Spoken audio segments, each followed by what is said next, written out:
नमस्कार मित्रों, मैं डॉक्टर अचल पुलस्ते अपना उपन्यास रिसर्च इन तप्पा डोमागढ़ का अगला पाठ लेकर आज पुनः हाजिर हूँ। रिसर्च इन तप्पा डोमागढ़ भोजपुरी और मिजो लोक संस्कृत के अध्ययन पर एक उपन्यास है, जिसमें बड़े गहराई तक उन उपेक्षित विषयों तक जाने की कोशिश की गई है। मनौती पूजा और पालकूट इस अध्याय का शीर्षक है। मनौती पूजा, जैसा कि आप जानते हैं, कि तमाम अपने कामनाओं की पूर्ति के लिए देवताओं पर पूरे दुनिया में मिन्नत मनौती करने की परंपरा है। उसी तरह से भोजपुरी इलाके के तप्पा डोमागढ़ एक जो गांव है, या तप्पा डोमागढ़ सारे गांव को तप्पा डोमागढ़ समझ सकते हैं, कि इसी तरह भोजपुरी इलाके में अपना लोक शक्तिपीठों पर जो मनौती की जाती है, ख़ासतौर से उसमें छाग बलि यानी बकरे की बलि होती है। और पालकूट मिजो का एक पर्व है। दोनों का एक कंपैरेटिव, एक तुलनात्मक वर्णन इस अध्याय में है, और इसके साथ साथ समाज की तमाम बातों पर विचारणीय चिंतना भी है, जो जिसे भोजपुरी इलाके को देख करके मिजो जो लड़की है, लल्लिमपुई नायिका, वह क्या सोचती है, आगे क्या कैसे कुछ होता है, आइए सुनें। देवघर की ओर संकेत कर पुई और संजय को लेकर फेंकू देवघर पहुंच गया। वहां पहुंचा तो देवकी सोखा आसन लगा चुके थे। तीनों उनके पीछे बैठ गए। आज सिरपुर के जयप्रताप बाबू की मनौती पूजा थी। 3 स्कॉर्पियो में भरकर हित मित सहित पूरा परिवार आया था। बाबू साहब का छोटा बेटा प्राइमरी स्कूल में मास्टर हुआ था। उसी की मनौती में 3 बकरों की बलि थी। एक किनारे भोजन बन रहा था, बच्चे इधर उधर खेल रहे थे, महिलाएं गीत गाती पूजा कर रही थीं, पुरुष एक दरी पर बैठे बतकही में मशगूल थे। पुई की नज़रें पूरे परिवेश को पड़ रही थी। वह सोचने लगी, आखिर हिंदू धर्म क्या है? शास्त्रों, किताबों, मंदिरों और राजनीति में जैसा दिखता है, जमीन पर तो ऐसा बिल्कुल नहीं। धर्म संसद में तथाकथित वे साधु संत महात्मा गांधी को गालियां दे रहे हैं, जिनका देश की आज़ादी और निर्माण में कोई भूमिका नहीं रही है। अन्य धर्मों के खिलाफ हथियार उठाने के लिए उकसा रहे हैं। महात्मा गांधी के हत्यारे गोडसे की जयकार कर रहे हैं। कुछ राजनेता भी घुमा फिरा कर ऐसा ही कह रहे हैं। राजनीति में सांप्रदायिक रंग घुल रहा है। जो संत महंत मांसाहार और बलि आदि का विरोध करते हैं, वही अन्य धर्म के लोगों की हत्या के लिए उकसा रहे हैं। इसके विपरीत लोक आस्था के केंद्र देवगढ़ का हिंदुत्व कुछ अलग ही रंग में दिख रहा है, जहां बकरे की बलि तो की गई है, पर किसी धर्म जात मनुष्य के लिए कोई भेद नहीं दिख रहा है। सभी का मन आनंद और उत्साह से लबरेज है। यहाँ शास्त्र नहीं, मानव की कामना पूर्ति का आनंद है। अपनी राजनीति को धर्म की चाशनी देकर के देश का ताना बाना तोड़ने वालों को यह नहीं पता है कि गांधी के कारण ही गुलसिल और डोमागढ़ एक सूत्र में बंधे हैं। खंड खंड रियासतें गांधी के लोक प्रभाव के कारण ही एक साथ मिलने को राजी हुई थी। जो खंड खंड था ही, उसके बंटवारे का रुदन क्यों? शायद सत्ता पर काबिज होने का षड्यंत्र है ये। पुई इस चिंतन में खो सी गई थी, जिसे घंटों जयकार की धुन ने जगा दिया। पूजा खत्म हो गई। देवकी सोखा के पीछे सब लोग उठ खड़े हुए। देवकी सोखा अपने बैठके में चले गए। पुई और संजय परिसर का मुआयना कर देंगे। चहलकदमी करती हुई पुई बोली, संजय, शास्त्रों का फर्क लोक मन में मिट जाता है। शास्त्र कुछ भी कहे, पर प्रत्येक संस्कृति में मानव मन की कामनाएं और विकल्प एक जैसे होते हैं। कामना जब कठिन लगती है तो अदृश्य सत्ता से गुहार करता है। आज की बलि पूजा से स्पष्ट है कि आज के दौर में सरकारी नौकरी एक दुर्लभ कामना है। इसके लिए कितनी हताशा फैली हुई है, जयप्रताप जी के परिवार की खुशी को देखकर समझा जा सकता है। ऐसा ही दुर्लभ कामना एक त्यौहार, कामनाओं का एक ऐसा त्यौहार मेरे यहाँ पालकूट भी मनाया जाता है। आज से 400 साल पहले एक बार पूरे साल में बरसात नहीं हुई थी। फसल के आज जंगल तक सूखने लगे थे। खाने के अकाल पड़ गया था। लोगों ने देवताओं की मनौती किया कि यदि बरसात हुई तो पशुओं का शिकार कर समर्पित करेंगे। संयोग से उसी दिन भारी वर्षा हुई। लोग कृतज्ञता और खुशी से झूम उठे। जंगल लहलहाने लगे। मनौती पूजा करने के लिए लोगों ने शिकार कर उत्सव मनाते हुए शिकार को देवताओं को समर्पित किया। इसके बाद खेती का काम शुरू हुआ। तभी से इसे फसली त्यौहार के रूप में दिसंबर के महीने में पालकूट मनाया जाने लगा। इस त्यौहार पर हर आदमी कुत्तों, सुअरों, पशु पक्षियों का शिकार करता है। शिकार से लौटकर पारंपरिक वेशभूषा में उत्सव के साथ देवताओं को बलि समर्पित की जाती है।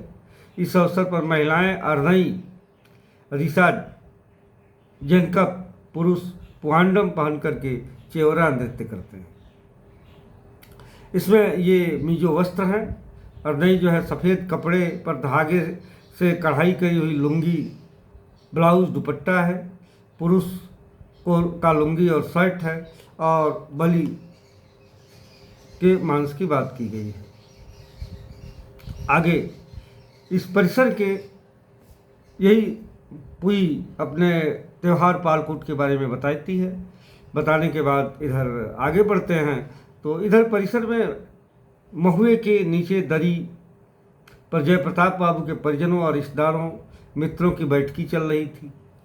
जहाँ तपावन का तात्पर्य श्राप से है, जिसे आप संस्कृत में तर्पण, पूजा में जो तर्पण करते हैं उसे भोजपुरी में तपावन कहते हैं। और यहाँ तर्पण जो है जल दूध से नहीं, यहाँ तर्पण मध्य से दिया जाता है, जो खासतौर से महुए से बनी हुई शराब होती है। हाँ, तो जहाँ तपावन प्रसाद ग्रहण किया जा रहा था, कलिया भी पक रही थी। कलिया का तात्पर्य मांस से है। जो बलि का मांस होता है बकरे का, उसे कलिया कहा जाता है, यानी काली का प्रसाद। आगे देखते हैं। कलिया भी पक रही थी, जिसके इंतजार में बैठे लोगों में सबसे बुजुर्ग जयप्रताप बाबू के फूफा हाथ में तपावन का गिलास लिए कह रहे थे, हमारे बाबा अपने इलाके के सतपुट्टा पहलवान थे।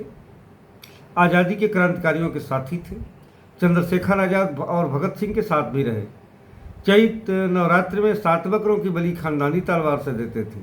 इस इलाके में उनके जैसा तलवार और भाला चलाने वाला कोई नहीं था। 20 किलो की तलवार और 10 फुट्टा भाला लेकर अकेले चलते थे। आजकल के लौंडे तो हिला भी नहीं पाएंगे। अब तो लोगों का संस्कार ही खत्म हो गया है।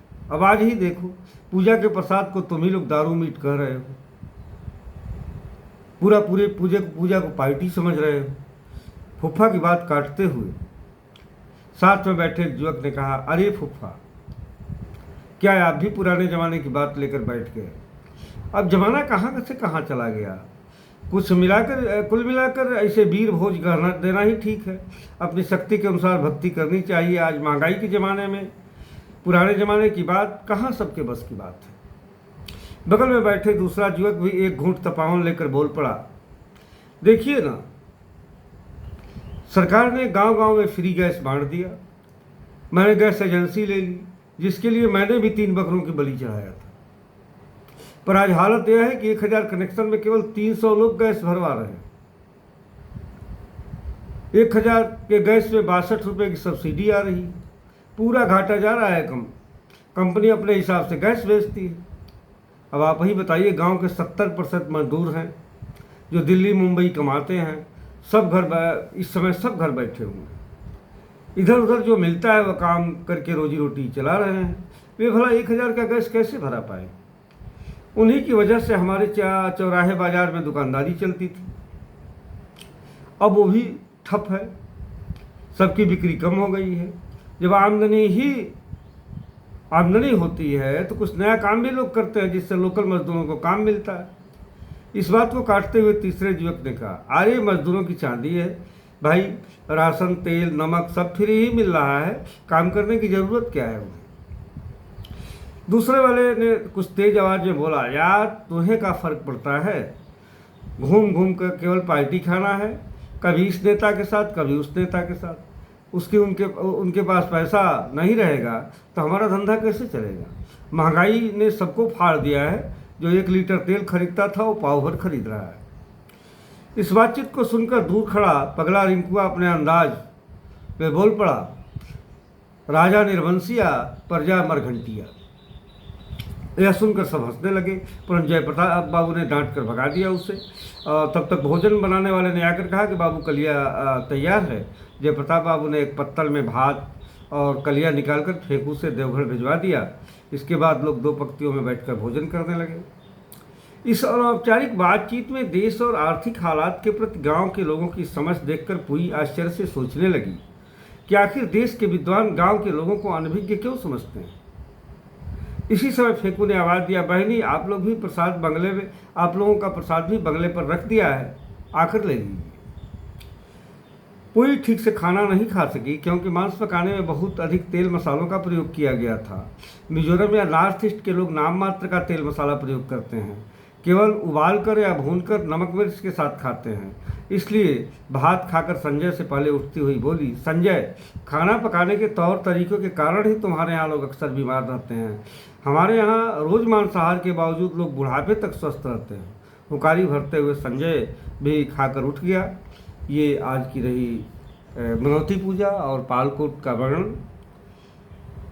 ये रिसर्च इन तप्पा डोमागढ़ उपन्यास आप पढ़ना चाहें तो अमेजन और जो है फ्लिपकार्ट टम्बिया प्रेस के वेबसाइट पर उपलब्ध है। जिसमें लोक संस्कृत के अनछुए पहलुओं को से परिचित हो सकते हैं आप। जय हिंद, जय जोहार, धन्यवाद।